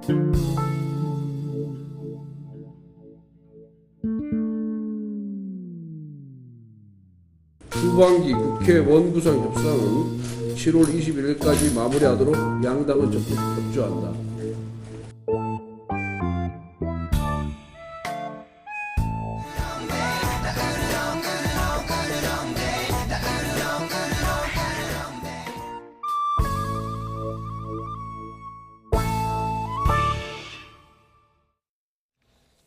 네, 여야가 원구성 협상 시한을 21일까지로 다시 한번 연장을 하고 교섭단체 대표 연설과 대정부 질문을 일단 진행하기로 했습니다. 이런 가운데 대통령실 사적 채용 논란과 탈북어민 북송 사건 등 전국 현안을 둘러싸고 여야 공방도 격화하고 있습니다. 국회 출입하는 정치부 권민석 기자와 함께 정치권 상황 자세히 이야기 나눠보겠습니다. 어서 오십시오. 안녕하세요. 아까 양치기 소년이라고 네. 자막이 나가던데 뭐 그렇게 된 지 꽤 오래됐기 때문에 네. 일단 이번에도 원구성 협상 최종 타결하지 못하고 또 연기가 됐는데 자 국회 일정부터 다시 한번 좀 정리해 주시죠. 네, 원래는 재헌절 이전까지 원구성 협상을 마무리하겠다 이렇게 네. 약속을 한 바가 있는데 이 약속을 또 한 번 파기했고요. 네. 날로 심각해지는 민생 문제에서 국회가 개점 휴업 상태로 손 놓고 있다는 비판이 커지니까 결국엔 다시 한번 합의에 나선 건데요. 네. 그래서 선택한 게 민생경제특위입니다. 일종의 고육책이라고 할 수 있습니다. 여기서 기름값이나 직장인 식대 비과세 확대, 대중교통비 환급 등 민생 관련 법안을 먼저 처리하자고 논의하기로 한 겁니다. 또 교섭단체 대표 연설과 대정부 질문도 차례로 진행하기로 했습니다. 동시에 21일까지 원구성 협상 다시 한번 맞춰보자고 국민 앞에 약속을 했습니다. 경찰청을 피감기관으로 둔 행정안전위 그리고 대언론 상임위인 과학기술정보 방송통신위가 여전히 미해결 쟁점으로 남아있는 상황이긴 합니다. 예, 국회 공전의 1차 걸림돌이었던 게 사개특위였는데 이 부분에 대한 잠정을 합의했고 다시 한번 이 줄다리기를 하고 있는 부분이 행안위와 과방위를 두고 지금 줄다리기 하는 상황 아닙니까? 네, 국민의힘은 행안위, 과방위 이렇게 둘 중에 하나를 선택해라. 민주당한테 공을 넘겼는데 네. 민주당은 둘 빼고 16개 상임위 다 가져가라. 이런 입장이기 때문에 예. 일단 여야의 주파수가 시작부터 맞지 않는 상황이고요. 이 검수완박 입법과 맞물려서 권한이 강화되는 경찰 조직에 경찰국 신설 이슈까지 있는 이 행안위. 이게 쟁점 상위가 되는 건 이해할 수가 있어요. 근데 상대적으로 비인기 상임위인 과방위를 여당이 먼저 희망한다고 요구한 데 대해서 민주당은 의심의 눈길을 거두지 않고 있습니다. 네. 전통적으로 인기 있는 상임위 딱 꼽아보자면 지역 예산이 걸려있는 국토위 또 이 공정위와 금융위 등을 통해서 기업 이슈를 다룰 수 있는 정무위 이런 인기 상임위들이 있는데 네. 여당이 이들 상임위보다 먼저 과방위를 요구했다고 알려져 있습니다. 그래서 민주당은 언론장악 의구심이 있다. 언론장악 의심이 간다 이렇게 네. 주장을 하는 거고요. 국민의힘은 반대로 장악할 힘도 의도도 없다고 반박을 하고 있습니다. 그래서 김진표 국회의장이 과방위를 과학기술과 방송으로 분리해서 별도 상임위로 구성하는 중재안까지 냈지만 이 역시 수용을 거부당했습니다. 네. 한번 들어보시겠습니다. 앞으로 이제 국회 뭐 운영이라든가 운영팀을 통해서 전반적으로 검토를 해야 될 문제지 단지 여야의 그런 교착 상태를 해결하기 위한 임시 미봉책으로 상임위가 관장하는 그 부처를 어떻게 할 것이냐, 어떻게 나눌 것이냐, 분리할 것이냐의 문제는 미봉책이기 때문에 지금으로서는 받아들이기 어렵다는 말씀을 드렸습니다. 저희가 뭐 한치도 물러설 수 없다고 생각합니다. 이미 저쪽이 말로는 뭐 장악의 의지가 없다고 했지만 실질적으로는 그런 뭐 방송에 제도적으로 영향을 미치면서도 최근에 그런 발언을 통해서도 마치 방송의 문제를 바로 잡겠다라고 공언한 것과 다를 바 없기 때문에 저로서도 그냥 없는 일로 갈 수 없지 않겠습니까? 네, 이렇게 여야가 평행선을 달리고 있어서 21일까지 어떤 식으로 주고받기가 이루어질지는 좀 지켜봐야 될 것 같습니다. 이 부분에 대한 여야 논리는 계속 무한반복인 것 같아요. 네, 그렇습니다. 자, 그리고 탈북 어민 북송 사건 진실 공방도 계속되고 있는데 국민의힘이 국정조사를 요구한 상황이고 여기에 대해서 민주당 같은 경우는 대통령실 사적 채용 논란도 함께 국정조사하자 맞불을 놓고 있거든요. 원구성도 안 되는 상황인데 국정조사까지 갈 수 있을지 모르겠습니다만 아무튼 설명해 주시죠. 기본적으로 국정조사가 이루어지려면 여야 공히 이해 득실을 따져봤을 때 누가 손해고 누가 이익이다 이걸 따질 수 없을 때 국정조사가 가능한 거거든요. 탈북어민 북송 사건은 대통령실과 여당이 진실규명 키를 잡고 흔들 수 있는 위치에 있다고 해도 과언이 아니에요. 어제도 정의용 전 국가안보실장이 흉악범을 북송한 사건이다 이렇게 주장을 하니까 곧바로 대통령실이 반박에 나서서 이 반박 회견으로 정면 대응을 했거든요. 한번 들어보시겠습니다. 제대로 된 조사도 없이 탈북어민을 엽기적인 살인마라고 규정한 것은 심각한 문제입니다. 귀순 의사가 없었다는 것도 궤변입니다. 그렇다면 이 사람들이 자필로 쓴 귀순 의향서는 왜 무시했다는 말입니까? 특히 이 사안의 본질은 당연히 대한민국이 받아들여서 우리 법대로 처리했어야 될 탈북 어민들을 북측이 원하는 대로 사지로 돌려보낸 것입니다. 또 정부가 조금 전에 통일부 통해서 이 탈북어민 북송 사건 동영상을 공개했는데 논란을 재점화하는 의도도 엿보입니다. 반면 민주당은 이 대통령실의 이딴 지인 채용 논란을 역공 카드로 택했습니다. 권성동 직무대행의 지역구가 강릉인데 이 강릉시 선관위원 우모 씨의 아들이 대통령실 채용 문제가 됐었죠. 그래서 특히 이제 9급 갖고 무슨 또 이 장제원 의원에게 압력을 넣었는데 7급에 넣어줄 줄 알았는데 9급에 넣었다. 이런 권성동 직무대행의 약간 이제 실언성 발언이라고 할 수 있는데 이 발언이 이 논란이 증폭되자 정치 쟁점화를 한 것으로 볼 수 있습니다. 국민의힘이 대통령실 사적 채용 문제를 또 민주당이 탈북어민 북송 사건을 일방적으로 국정조사로 수용하기는 쉽지 않습니다. 그렇기 때문에 현재 상황에선 정치 공방을 주고받는 선에 그치고 국정조사가 현실화하기는 쉽지 않고 대선 때도 대장동 특검 하지 말자, 뭐 못할 거 없다 하자, 뭐 이런 이 논란 기억하실 겁니다. 그때랑 비슷한 상황으로 이해하시면 되겠습니다. 그렇군요. 권성동 직무대행 발언에 장제원 의원이 들어가기 때문에 윤핵관인 장제원 의원이 또 다른 윤핵관인 권성동 의원에 대해서 공개적으로 지적을 한 부분, 이 부분은 어떻게 봐야 되는 겁니까? 네, 오늘 아침 윤석열 대통령 도어 스태핑, 출근길 약식 회견이라고 하는데 거기에서 이제 사적 채용 논란 질문이 나오니까 답하지 않았습니다. 일단 대응하기가 까다롭고 답변을 하더라도 논란을 부추길 우려가 있기 때문에 답하지 않는 쪽을 선택한 것으로 보입니다. 사실 권성동 대행 같은 경우도 해명하다가 논란이 불거진 거니까요. 그렇죠. 사석에서 이제 해명하다가 오히려 이제 논란에 기름을 부었는데 이런 상황에서 윤석열 측 핵심 관계자 윤핵관인 장제원 의원이 결국에는 직접 나서게 된 겁니다. 윤 대통령 국정운영 지지율 오늘도 나왔는데 30%대 턱걸이인 상황에서 악재가 또다시 확산하는 걸 사전에 차단하겠다는 의도가 명백해 보입니다. 윤 대통령 트레이드마크 공정과 상식입니다.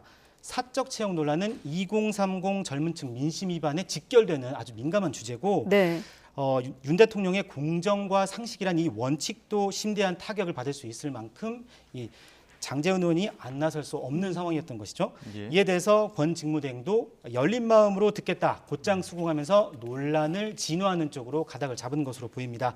이 같은 균열을 민주당은 놓치지 않고 파고들었는데요. 우상호 비대위원장 발언까지 함께 듣고 보겠습니다. 당 소속 국회의원이 대표 직무대행 및 원내대표에게 이런저런 쓴소리를 저는 할 수 있다라고 생각을 하고 있습니다. 장 의원의 지적에 대해서 겸허히 제가 수용을 하고 또 당내 의원님들이나 당원들의 비판에 대해서도 열린 마음으로 듣도록 하겠습니다. 두 분 왜 그러시는 거예요? 이준석 대표 밀어내고 나서 그 자리에 그 다음에 다시 또 두 분이 이렇게 이러저런 이견을 노출시키면 집권 세력 자체가 되게 불안정해 보이지 않습니까? 되게 미숙해 보입니다. 그래서 결국 압력을 넣어서 구금 넣었다. 그런데 장제원 이름 들었잖아요. 제가 장제원 의원이어도 좀 기분 나쁘죠. 그리고 실명을 거론해서 그런 마치 대통령실 인사를 좌지우지한 것은 장제원 의원이었다는 걸 공개해버린 셈이 됐잖아요. 또 본인이 압력을 넣어서. 네, 제가 장제원이어도 기분 나쁘죠라고 파고들었네요. 권 기자 표현대로. 자, 이 두 사람을 가지고 윤핵관 형제라고도 부르던데 사실 권성동 대행 같은 경우는 왜 이렇게 언론에서 관심을 가지는지 모르겠다 했습니다만 오늘 같은 경우는 언론의 관심을 자초한 측면이 있는데 사실 그래서 두 사람이 오찬 회동을 지난주 금요일에 만나지 않았습니까? 사흘 만에 이렇게 된 거네요.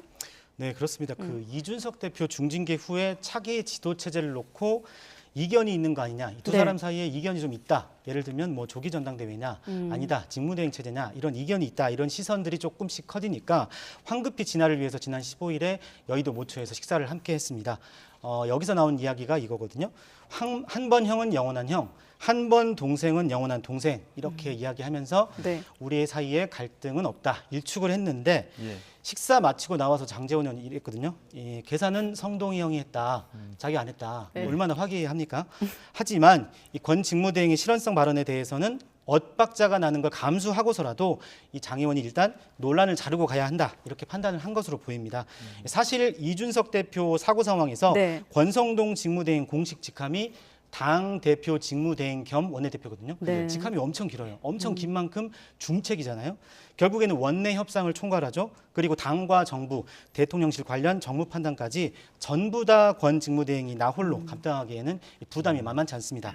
그렇기 때문에 본인 또 여기서 한 가지 더 봐야 되는데 본인 부인에도 불구하고 권성동 직무대행이 차기 당권을 원한다 이런 이야기도 사실은 여의도에서 계속 나오거든요. 그렇기 때문에 앞으로도 두 사람 간의 불협화음이 나오지 말란 법은 없다고 보는 게 맞을 것 같습니다. 그래서 당 내에서도 나는 형제끼리 일으킨다는 얘기가 당 내에서 나오지 않았습니까? 네, 노코멘트 하겠습니다. 지금 뭐 우상호 비대위원장도 언급을 했습니다만 국민의힘 이준석 대표 중징계 후에 지금 자맹 이어가고 있는데 결국에는 재심 청구는 하지 않는 방향인 것 같아요. 네, 지난 8일 징계 결정 후에 오늘까지 딱 10일 동안 이 재심을 신청할 수 있는데 아직까지 재심 청구를 하지 않는 것으로 확인됩니다. 가처분 신청을 비롯한 법적 조치도 강구를 하지 않았거든요. 징계 처분을 사실상 수용한 게 아니냐 이런 해석이 일각에서 나오기도 하지만 장외 세머리를 통해서 권토 중례를 노린다는 분석이 많습니다. 어젯밤에 SNS 통해서 부산 광안리에서 젊은 당원들과 4시간 동안 간담회를 했다 이렇게 해서 사진이랑 동영상을 올렸는데 이때 세몰이가 상당히 사람들이 많더라고요. 또 다음 행선지는 강원도다 이렇게 미리 공지하면서 뭐 참가할 당원들 참가하라 이렇게 참가를 유도하기도 했고요. 다만 이 대표 사퇴를 요구하는 목소리는 국민의힘 내부에서 계속 나오는데요. 차기 당권 주자로 거론되는 김기현 의원 이야기 한번 들어보겠습니다. 이준석 대표 본인으로서도 여러 가지 많은 복잡한 생각이 있을 것입니다만은 저는 기본적으로 이준석 대표께서 우리 국민의힘, 우리 당에 대한 애정을 갖고 계신 분이라고 저는 믿고 싶고요. 그런 측면에서 우리 당이 여당으로서 어떻게 하는 것이 좋은 것이냐에 대한 나름대로 통큰 판단을 하시려고 기대하고 있습니다. 일단 격렬한 당내 논쟁을 촉발할 수 있는 재심 청구나 법적 직접 대응은 자제하는 대신에 네. 이 대표가 전국 순회로 직접 당원들과 접촉면을 넓히면서 장외 무력 시위로 지도부 재입성을 노릴 거란 분석이 힘을 얻고 있습니다. 네, 강원도도 예정돼 있다. 네. 자, 그리고 민주당 대표 선거에 출마한 이재명 의원 얘기로 넘어가겠습니다. 자, 출마 선언에서 이른바 이재명식 책임 정치를 강조했죠. 네. 어제 이재명 의원 출마 선언문에 가장 많이 등장한 단어가 책임입니다. 책임이라는 단어가 무려 11번 등장했고 무책임이라는 단어가 2번 등장했는데 무책임 중에 한 번은 윤석열 정부를 겨냥한 비판이었는데요. 이재명 의원 발언 직접 들어보겠습니다. 네. 지난 대선과 또 그 대선 결과에 연동된 지방선거 패배의 가장 큰 책임은 저에게 있다는 생각에 변함이 없습니다. 제가 그 결과에 대해서 책임져야 하는 것 또한 당연합니다. 책임은 문제의 회피가 아니라 문제의 해결이어야 합니다. 책임은 말이 아니라 행동으로 지는 것입니다. 당의 어려움을 외면하지 않고 민주당을 사랑하는 국민과 민주당원의 뜻을 모아서 새로운 민주당, 이기는 민주당으로 만드는 것이야말로 진정으로 책임지는 행동입니다. 네, 대선 지방선거 패배에 책임지기 위해 이선 후퇴가 아니라 당권을 쥐고 직접 문제를 해결하겠다는 명분을 앞세운 겁니다. 네. 지난 6월 23일부터 24일까지 민주당 워크숍 충남에서 진행됐는데요. 이때 이재명 불출마 요구가 본물을 이뤘거든요. 지금은 그런데 출마 반대 목소리 들어보셨습니까? 못 들어보셨죠? 예. 공개적으로 나오지 않는 이유는 어차피 대표는 이재명이 되는데 뭐하러 각을 세우냐, 이런 전략적 판단들이 사실은 이제 당내에서 공유가 되고 있긴 하거든요. 그런 상황입니다. 네. 예. 지금 이재명 의원 출마 기자회견도 했지만 내후년에 있는 총선 공천과 관련해서도 의사표명을 한 부분이 좀 눈에 띄지 않습니까? 네, 2024년 총선 공천권이 민주당 차기 당권의 핵입니다. 핵. 네. 97 주자 중에 강병원 의원이 이 대표의 공천권을 포기하겠다. 그리고 중앙위에 이 공천권을 넘기겠다. 이렇게 주장을 했었는데 이에 대해서 이재명 의원 생각을 한번 들어보겠습니다.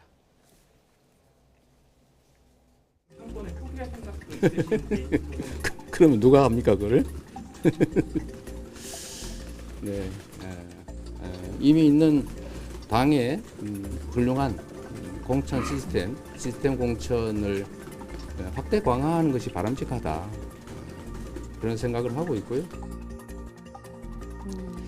당대표의 공천권을 확실히 행사하겠다는 의지의 표현으로 읽히는데 네. 여의도에서 밥을 먹다 보면 비명계를 중심으로 사석에서 네. 공천 관련 우려가 자주 나옵니다. 이재명 당대표가 되면 공천에서 탈락하는 거 아니냐, 이런 이제 걱정들, 우려들이 많이 나오는데 일단은 친명계를 보는 시각은 이렇거든요. 네. 친명계로 친정 체제를 먼저 구축을 하고 당내 우군을 늘려서 다음 대권까지 대비하는 거, 이게 이제 이재명의 이른바 5년 대권 플랜이다, 이런 해석들이 많은데 일단 이재명 의원은 공천 학살 없다, 시스템 공천 강화할 거다, 이렇게 일각의 불안을 일축했습니다. 그러면서 이기는 민주당에 실패하면 자신의 시대적 소명도 끝난다, 사실상 총선 패배하면 대선 빨간불 켜진다, 이렇게 선언을 한 거긴 하지만 네. 2024년 총선 결과를 지금 예단하기도 어렵고 정치는 생물이기 때문에 네. 이 정도 선언은 정치적 레토릭 정도로 이해하는 게 맞을 것 같습니다. 자, 그리고 이재명 의원의 사법 리스크 관련해선 갑론, 을박도 이어지고 있던데 이건 좀 어떻게 보고 있을까요? 이재명 의원 본인은 이제 본인 표현으로 비 오는 날 먼지나게 털려봤다. 근데 아무것도 안 나왔다, 이렇게 강조를 했지만 네. 예. 대표적인 반명계인 서른 의원은 대선 때 이렇게 주장하게 됐거든요. 구속될 수도 있는 상황이다, 이래서 당내에서 너무 나은 거다, 이런 네. 평가까지 나왔지만 이번엔 또 오늘 또 이렇게 이야기한 게 있는데 직접 들어보시죠. 집권 여당 입장에서는 이재명 의원이 당대표가 되는 게 참 좋은 입장일 거라 생각합니다. 말하자면 정확히 표현을 하자면은 바둑에서 꽃놀이패라는 게 있는데 그 입장으로서 할 거라고 봅니다. 우리 당 입장에서는 그냥 치명적인 상황에서 계속 끌려가는 상황이 되는 거죠. 여당한테 좋을 거란 얘기죠. 네, 그렇죠. 대장동 그리고 성남FC 법인카드 의혹 등 이 검찰 수사가 전국을 좌우할 가능성이 큰 걸 이 여권의 꽃놀이패다, 이렇게 표현을 했는데요. 실제로 국민의힘 핵심 관계자도 민주당 이재명 대표를 학수고대한다, 사석에서 이런 언급을 하기도 했습니다. 네. 박지원 전 국정원장이 야당 대표 시절에 문재인 전 대통령을 향해서 문모닝, 아침마다 비판해서 문모닝 이렇게 유행한 적이 있는데 네. 국민의힘은 이를 명모닝으로 바꿔서 아침마다 명모닝 하면 된다 이런 네. 자신감을 피력하기도 했거든요. 민주당으로서는 사실 달갑지 않은 이야기이긴 한데 개인 사법 리스크가 이 당 전체로 비화할 경우에 전국을 치고 나가야 하는 상황에서 난감한 상황이 발생할 수도 있긴 합니다. 그래서 일단은 이 검찰과 경찰 수사를 보면서 대응해야 할 문제 같습니다. 예, 여기까지 듣도록 하겠습니다. 지금까지 정치부 권민석 기자와 이야기 나눴습니다. 오늘 말씀 고맙습니다. 네, 잘 들었습니다.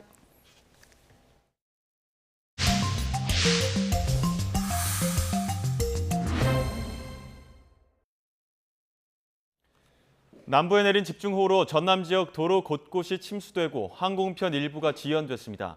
누적 강수량은 전남 고흥 132mm, 신안 114mm, 보성 111mm 등 서남 해안 지역을 중심으로 많은 비가 내렸습니다. 이 때문에 전남 영암과 보성, 순천 등 일부 도로가 침수돼 한때 안전 조치가 이루어졌고 여수공항의 일부 항공편 운항도 지연됐습니다.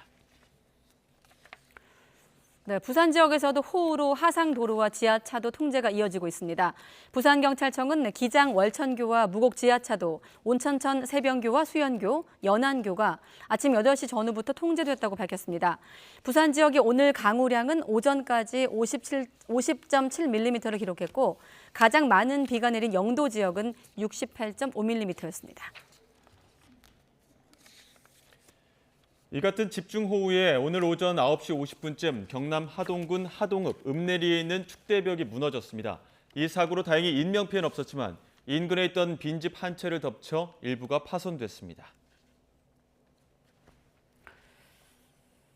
네, 1학년 재학생이 대학 캠퍼스에서 동급생을 성폭행하고 숨지게 한 사건과 관련해 인하대학교가 뒤늦게 대책을 내놨습니다. 야간 출입을 엄격히 통제하고 전교생을 대상으로 특별 성폭력 교육도 시행하겠다는 건데 인터넷상에는 도 넘은 2차 가해가 벌어져 또 다른 논란을 빚고 있습니다. 이준엽 기자가 보도합니다.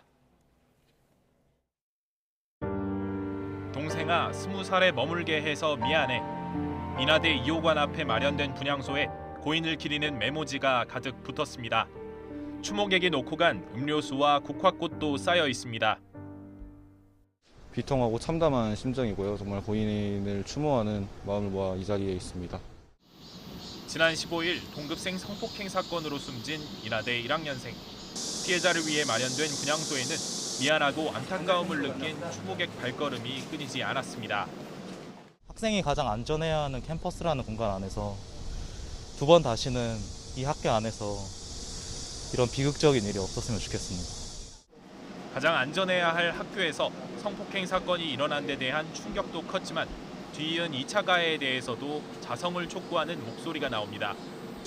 피해 학생의 행실을 문제 삼거나 신상 정보를 캐려는 게시물이 각종 인터넷 커뮤니티에 쏟아졌기 때문입니다.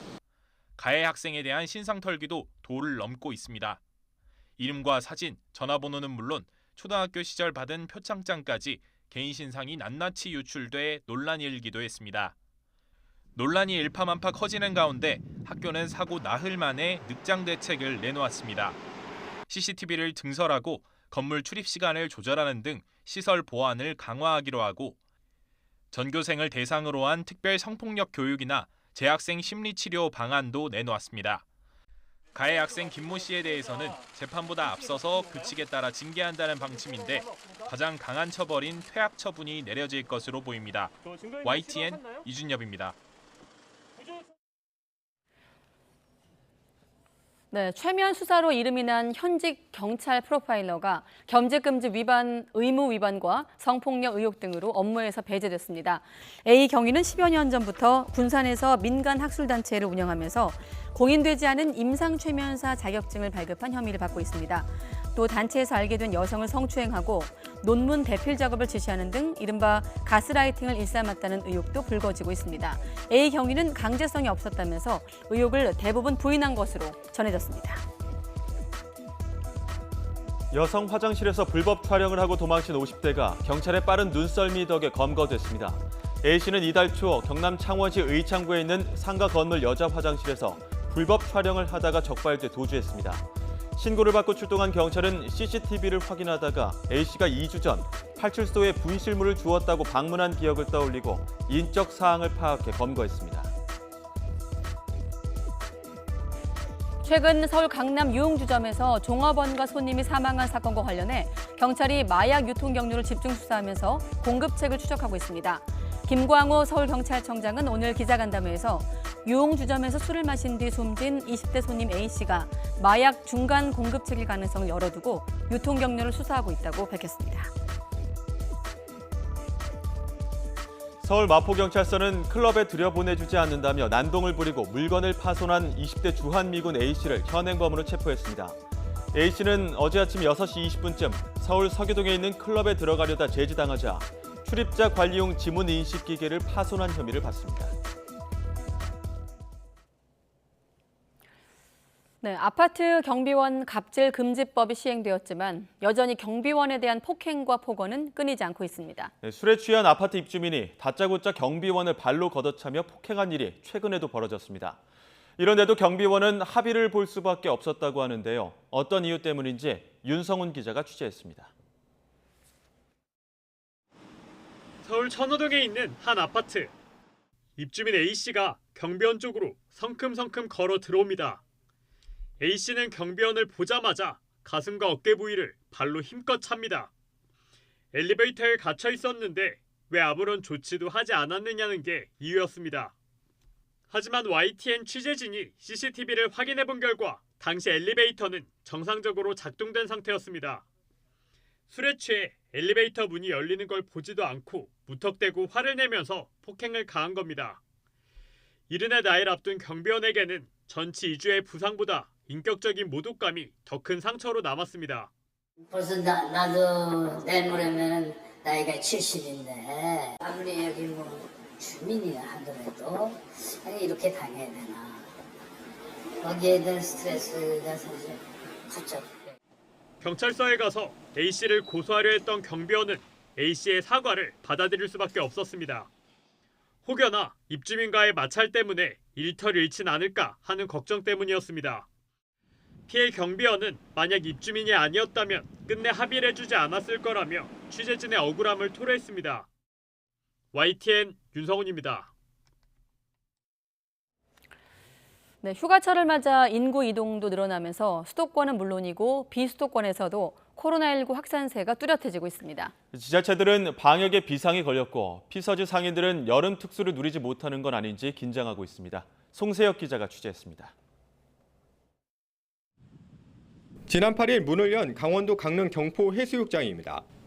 튜브를 타고 넘실대는 파도에 몸을 맡기자 더위는 금세 사라집니다. 방역 조치가 완화되면서 3년 만에 마스크 없이 제대로 피서를 즐기는 모습입니다. 올여름 강원 동해안 해수욕장을 찾은 피서객은 54만여 명으로 지난해 같은 기간보다 24% 이상 증가했습니다. 이렇게 시원한 데 나오니까 오랜만에 정말 좋아요. 마스크 벗고. 피서철 인구 이동이 늘면서 수도권을 중심으로 번지던 코로나19가 비수도권에서도 급증하고 있습니다. 비수도권 확진자 수는 일주일 전보다 2배 늘었고 2주 전과 비교하면 4배 가까이 늘었습니다. 특히 본격적인 휴가철을 앞두고 확산세가 더 거세지지 않을까 우려가 큽니다. 지자체들은 해수욕장 샤워장과 화장실 등 피서지 다중 이용 시설을 위주로 긴급 방역 점검에 나섰습니다. 실내 시설인 화장실이라든지 샤워실은 손소독제에 비치가 되어 있는지 마스크 착용을 하고 있는지 그런 부분들을 저희가 점검하는 거죠. 모처럼 여름 특수 기대에 부풀었던 상인들도 노심초사입니다. 지금 이제 많이 좋아지고 있었어요. 근데 지금 만일에 확진자가 많이 늘어나거나 그러면은 조금 저희도 걱정되고 이제 나라에서 또 이렇게 제한 조치가 있으면은 좀 타격이 있을 것 같아요. 방역 당국은 되도록 가족 단위 소규모로 피서지를 찾고 실내 마스크 착용 등 기본적인 방역 수칙을 지켜달라고 당부했습니다. YTN 송세혁입니다. 네, 다음 달 6일 서울 광화문 광장 재개장을 앞두고 세종대왕 동상이 27개월 만에 묵은 때를 벗겨내고 있습니다. 네, 화면 함께 보시죠. 먼저 세종대왕 동상 얼굴에서부터 고압 세척기로 물을 분사해 공사 분진과 미세먼지 등 오염 물질을 제거합니다. 광장 개장을 앞둔 만큼 이번엔 물 청소만 하는 게 아닙니다.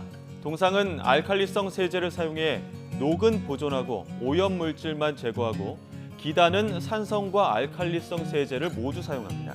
네, 이어서 오는 26일부터는 기단에 특수 보호제를 뿌려서 마감 처리하게 됩니다. 이순신 장군 동상은 21일부터 목요일부터네요. 세척을 시작한다고 합니다. 다음 달 6일 광화문 광장 재개장을 앞두고 한결 말끔해진 세종대왕 동상과 이순신 장군 동상을 만나볼 수 있을 것으로 기대되고 있습니다.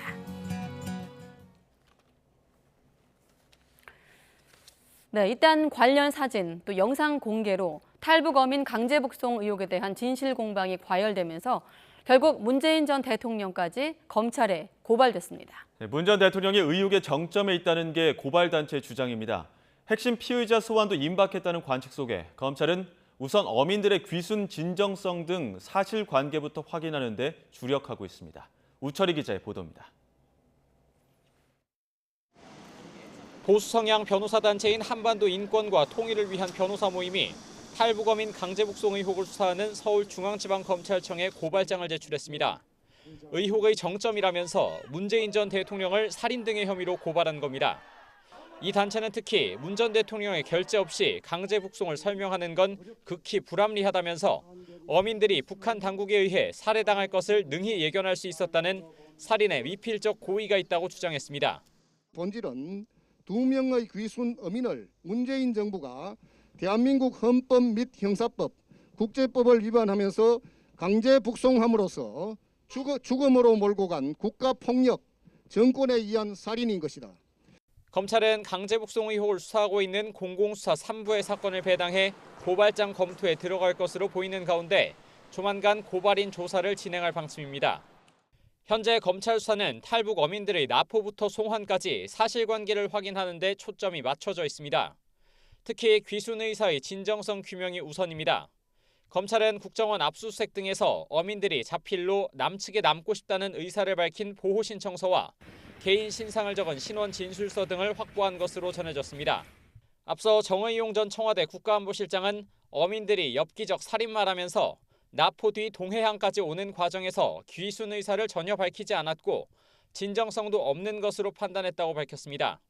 검찰은 또 어민들을 조기에 돌려보내기 위해 통상 2주 넘게 걸리는 합동조사가 사흘 만에 종료된 과정에서 불법적인 요소가 있었는지 최종 의사결정은 누가 했는지도 조속히 확인할 방침입니다. 이미 국정원 관계자들을 불러 합동조사 도중 송환 지시가 있었다는 취지의 진술을 확보한 것으로 알려진 가운데 주말에도 송환에 관여한 정부 관계자들을 불러 조사했습니다. 사실관계 확인이 마무리되는 대로 추가 압수수색과 함께 국정원 핵심 관계자를 비롯해 서훈 전 원장과 정의용 전 실장 등 주요 피의자 소환 시기도 저울질할 전망입니다. 검찰 관계자는 사실관계나 절차적인 부분을 우선 확인한 뒤 법리적인 부분에 대한 검토가 뒤따를 것이라면서 차분히 수사를 진행하고 있다고 밝혔습니다. 이와 함께 검찰은 서해 공무원 피살 사건과 관련해선 특별 취급 정보 SI 수집 담당 첩보 부대원들을 불러 조사했습니다. 전직 대통령까지 피고발인 신분이 된 가운데 문재인 정부의 대북 관련 사건의 검찰 수사가 어디까지 확대될지 주목됩니다. YTN 우철입니다. 경찰청이 전국 경찰 화상회의를 열어 행정안전부 경찰국 신설 등 제도 개선 방안과 관련해 후속 조치를 논의했습니다. 회의를 주재한 윤익은 경찰청장 후보자는 모두 발언해서 행안부 경찰국 신설이 확정되는 과정에서 경찰의 의견이 상당 부분 반영됐다고 강조한 것으로 전해졌습니다. 참석자들은 향후 경찰제도 개선 이행 과정에서 경찰 중립성에 대한 우려가 발생하지 않도록 하고 경찰 인프라 확충 등 후속 조치가 이어져야 한다고 의견을 모았습니다. 전국 18개 시도 경찰직장협의회는 행정안전부 경찰국 신설은 과거로 역행하는 것이라며 지휘부의 부당한 수사 지시를 감시하고 단호히 대처할 것이라고 밝혔습니다. 전국 경찰직장협의회 회장단은 오늘 입장문을 내고 행안부 장관이 경찰청장을 비롯한 총경 이상 고위직 인사에 대한 임용 제청권을 갖는 만큼 고위직 인사가 정부 권력에 따라 좌지우지 될 수 있다며 우려를 나타냈습니다. 최근 20년 만에 달러가 최고치로 치솟자 환율은 급등하고 외환 보유고가 크게 줄고 있습니다. 정부는 환율 상승에 제동을 걸기 위해 미국, 일본과 통화 스와프를 추진하고 있습니다. 박병한 기자가 보도합니다. 올해 1월 3일에 1193.50원으로 시작한 원달러 환율은 지난 15일 1326.1원까지 급등했습니다. 원화 가치 하락으로 달러와 수요가 급증하면서 외환 보유액이 글로벌 금융위기 이후 가장 빠른 속도로 줄고 있습니다. 6월 말 외환 보유액은 4,382억 8천만 달러로 전달보다 94억 3천만 달러 줄었습니다. 글로벌 금융위기 때인 지난 2008년 11월 117억 5천만 달러 감소 이후 13년 7개월 만에 가장 큰 감소폭입니다. 당국이 환율 방어를 위해 달러화를 대량 매도한 데다 달러 가치가 올라가면서 유로화 등 다른 통화의 외화자산 평가액이 감소했기 때문입니다. 우리만 떨어지는 게 아니고 달러가 강세되면서 엔화, 유로화, 메이저 커런시들은 저희보다 훨씬 더 많이 절하되고 있습니다. 실제로 주요 통화국 화폐 가운데 엔화는 24년 만에, 유로화는 20년 만에 최저치를 기록하면서 각각 가치가 17%, 11% 하락했습니다. 정부는 한미 간의 통화 스와프 체계를 추진하고 있습니다. 바이든 대통령께서 오셨을 때 양국 간에 이 외환시장 안정을 위해서 여러 방안을 고려하기로 두 정상께서 말씀을 하셨기 때문에 그거에 관한 이야기는 추경호 장관님과 옐렌 장관 사이에 있지 않을까 저는 기대하고 있습니다. 통화 스와프란 두 나라가 자국 통화를 상대국 통화와 맞교환하는 방식으로 외환 위기가 발생하면 자국 통화를 상대국에 맡기고 외국 통화를 단기 차입하는 중앙은행 간 신용 계약입니다. 학계에서도 철저한 외환 관리가 필요하다는 지적입니다.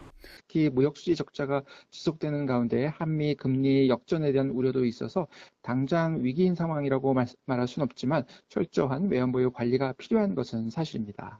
최근 3년 만에 열린 한일 재개 회의에서 한일 통화 스와프에 대한 논의도 있어 한미, 한일 간 통화 스와프가 이뤄질 경우 외환 보유고 문제는 한시름 덜 것으로 보입니다.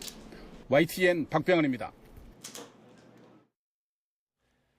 각종 식품 물가가 오르는데 쌀값은 오히려 계속 떨어지고 있습니다. 전국 미국 처리장에 쌀 재고가 많이 남은 가운데 다음 달 햅쌀도 출하될 예정이어서 농협이 쌀 소비 촉진 운동을 강화하고 나섰습니다. 이성우 기자입니다. 충북 청주에 있는 한 미국 처리장입니다. 기계가 한 포대씩 포장돼 나오는 쌀을 화물차로 옮기기 쉽게 차곡차곡 쌓고 있습니다. 언뜻 보기에는 쌀이 많이 팔려 나가는 것처럼 보이지만 사실은 지난해 수매한 재고쌀을 적자를 감수하면서 팔고 있는 겁니다. 이곳의 경우 쌀 20kg 한 포대 수매 가격이 48,000원이지만 판매되는 가격은 35,000원에 불과합니다. 보관료와 도정비 등을 계산하면 적자폭은 더 커집니다. 그나마 이곳은 유통업체 등을 통해 대부분 팔려 나가고 있어 다른 곳에 비해 사정이 나은 편입니다. 전국적으로 남아있는 쌀 재고는 60여만 톤. 지난해 풍년으로 생산량이 많아지면서 재고도 덩달아 함께 늘어난 겁니다. 문제는 재고는 좀처럼 줄지 않는데 올해도 작황이 좋을 것으로 보인다는 점입니다. 올해도 이제 태풍이라든가 그런 피해만 없다고 하면 작년이랑 작황이 비슷할 것 같아요. 그러면 내년도에는 올해보다 더 심각하다고 보시면 될 것 같습니다. 상황이 갈수록 나빠지자 농협이 쌀 소비 촉진 운동을 강화하고 나섰습니다. 쌀 재고 증가로 어려움을 겪는 농가를 돕고 쌀 소비 증대를 위해 직접 거리로 나간 겁니다. 아침을 거르기 쉬운 학생들에게 밀가루 빵 대신 쌀로 만든 밥 버거와 함께 소포장한 쌀을 나눠줬습니다. 또 농협에서 하는 마케팅에 쌀을 적극적으로 활용하기로 했습니다. 이 행사를 이 쌀 재고 소진이 어느 정도 될 때까지 계속 지속적으로 행사를 벌일 계획이며 이를 통해 좀 밀가루에 집중되어 있는 이런 부분이 우리 쌀로 대체될 수 있도록 그런 부분을 많이 준비를 하고 있습니다. 쌀 생산 증가와 소비 감소가 맞물리면서 당분간 쌀값 하락은 이어질 것으로 보입니다. YTN 이성우입니다. 노동시장 개혁의 우선 추진 과제인 주 52시간 근무 제도와 임금 체계 개편을 논의하기 위한 미래 노동시장 연구회가 출범했습니다. 연구회는 앞으로 4개월간 집중 논의를 통해 구체적인 제도 개선안을 만들어 정부에 제언할 예정입니다. 최명신 기자가 보도합니다. 고용노동부는 지난달 현재 주 단위로 관리하는 연장 근로시간을 월 단위로 관리할 수 있도록 하는 내용을 골자로 하는 노동시장 개혁 추진 방향을 발표했습니다. 노동시간을 유연화해 급변하는 노동 환경에 탄력적으로 대응하겠다는 겁니다. 여기엔 호봉제를 직무 성과급제로 전환하는 임금체계 개편 방침도 담겼습니다. 이 같은 노동계에게 밑그림을 제시할 전문가 자문기구인 미래노동시장연구회가 출범했습니다. 12명으로 꾸려진 연구회는 근로시간 제도와 임금체계에 대한 전문성을 갖추고 인사조직과 노동법 등에도 조예가 깊은 학자 위주로 구성됐습니다. 특히 일주일에 92시간 근무하는 게 가능해졌다는 노동계의 비판을 의식해 보건 전문가도 포함됐습니다. 근로시간 제도와 임금체계를 우선 고쳐나가면서 노사와 함께 노동시장에 산적한 다양한 과제를 발굴하고 국민이 공감할 수 있는 개혁 과제와 방식으로 중단 없는 개혁을 이어나가겠습니다. 연구의 활동 기간은 앞으로 4개월간입니다. 오는 10월 활동 종료와 함께 구체적인 제도 개선 방안과 정책 제안을 정부에 제시할 예정입니다. 노동부는 연구의 공정성 논란을 의식해 논의 상황과 실태 조사 결과를 투명하게 공개하기로 했습니다. 또 노사와 국민 의견을 충분히 수렴하기 위해 기업 현장을 적극 방문하고 공개 포럼과 세미나도 병행하기로 했습니다. 하지만 주 52시간 제도 개편은 근로기준법 개정 사항으로 국회 논의를 거쳐야만 합니다. 그런 만큼 야당과 노동계에서는 연구의 활동이 정책 강행을 염두에 둔 명분 쌓기용이 아닌가 하는 의심의 눈초리를 보내고 있습니다. YTN 최명순입니다. 네, 마치 맛집 도장 깨기처럼 극장에서도 도장 깨기 열풍입니다. 특히 움직이는 의자에 비와 바람으로 오감을 자극하는 특별관으로 관객이 몰리고 있는 건데 보고 또 보고 왜 그런 건지 최하영 기자가 취재했습니다. 지난달 개봉한 영화 탑건 매버릭이 마하 10의 속도로 흥행 뒷심을 발휘하고 있습니다. 마블 히어로 토르에게 내줬던 박스오피스 1위 자리를 탈환한 데 이어 빼앗겼던 특별관도 다시 차지했습니다. 역주행을 이끈 건 같은 영화를 여러 번 보는 N차 관람, 특히 특별관을 골라다니는 도장 깨기입니다. 지금 5번째 봤습니다. 탑건이 전투기 영화다 보니까 특수 효과들이 더 극대화되는 것 같아서 특수관에서 보는 게 제 맛인 것 같아요. 실제 탑건 매버릭의 경우 특별관 관람이 일반관 관람보다 2배에서 3배 더 많았습니다. 제가 영화관에 나와서 직접 예매를 해보려고 했는데요. 이렇게 보시는 것처럼 4DX 특별관을 중심으로 매진 행렬이 이어지고 있습니다.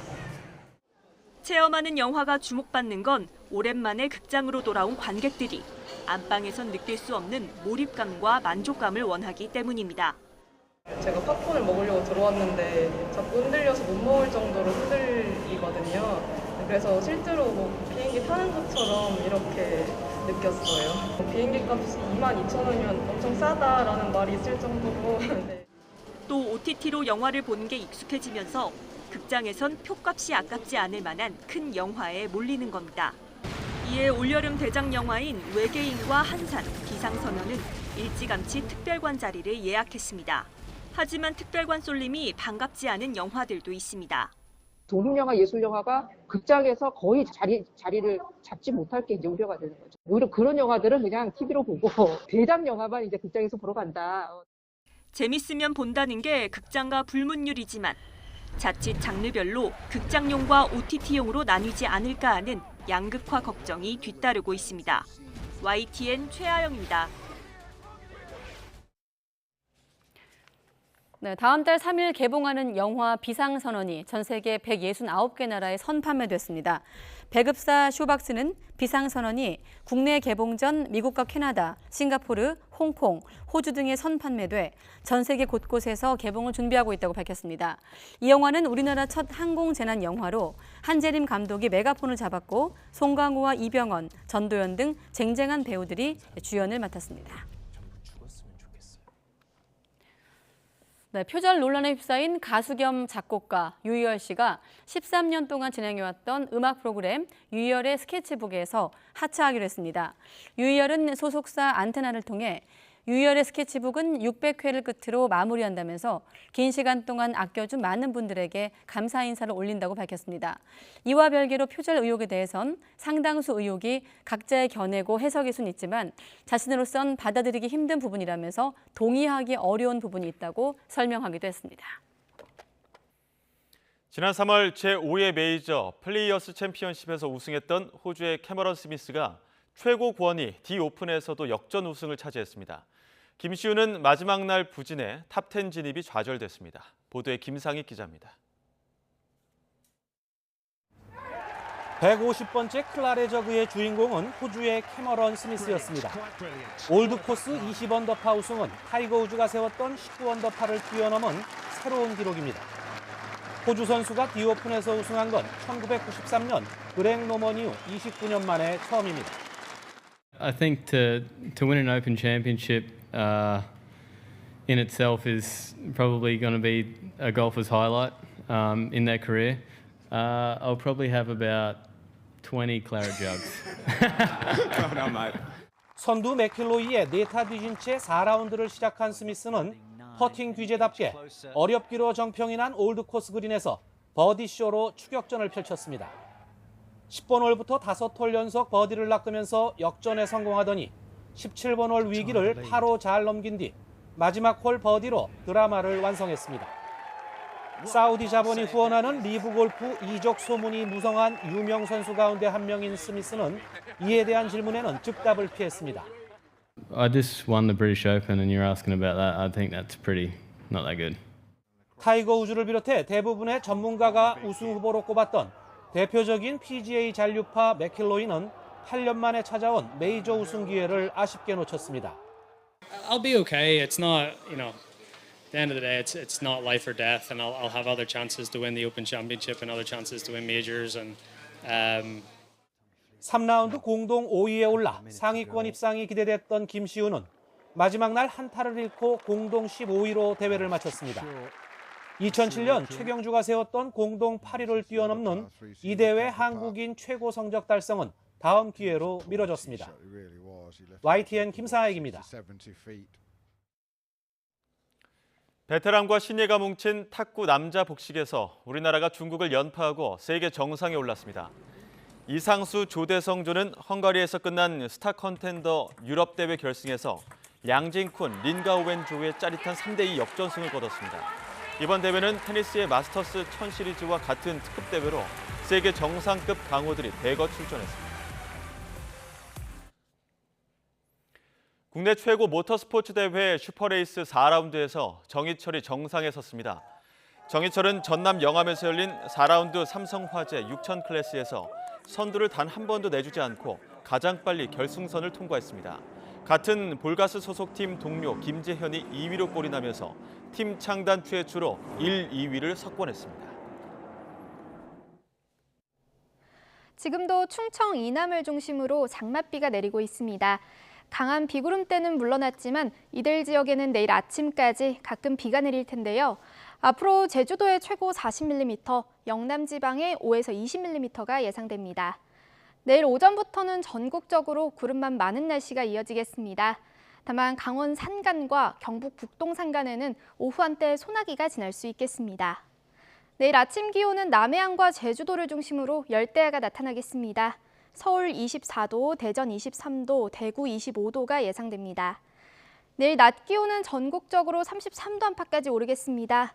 서울 30도, 대전 31도, 대구 34도가 예상됩니다. 수요일에는 제주도에, 목요일에는 전국에 비가 내릴 전망입니다. 날씨였습니다. 가장 빠른 종합 뉴스 뉴스큐 마치겠습니다. 이어서 이브닝 뉴스가 방송됩니다. 시청해주신 여러분 고맙습니다.